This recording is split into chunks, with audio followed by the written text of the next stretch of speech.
Rashid Khan here, and as you all know that বাংলাদেশকে হারিয়ে আবারও নাগিন ডাস করে আমরাই সেমিফাইনালে যাব। এবার টাইগারদের বিপক্ষে মাঠে নামার আগে লাইভে এসে সাকিব শান্তদের কঠিন হুমকি দিয়ে একে বললেন রশিদ খান। বিস্তারিত থাকছে পুরো ভিডিও জুড়ে।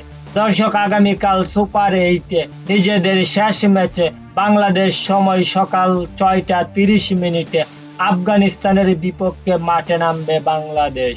এর আগে সুপার 8-এর প্রথম ম্যাচে অস্ট্রেলিয়ার বিপক্ষে বৃষ্টি আইনে 25 রানে হেরে যায় টাইগাররা এবং ভারতের বিপক্ষে দ্বিতীয় ম্যাচে 50 রানের বড় ব্যবধানে হেরে গিয়ে সেমিফাইনাল থেকে অনেকটাই ছিটকে যায় বাংলাদেশ।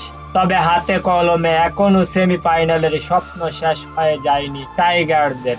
আগামীকাল আফগানিস্তানের বিপক্ষে বড় ব্যবধানে জিততে পারলেই সেমিফাইনালে যাওয়ার সম্ভাবনা থাকবে বাংলাদেশ দলের।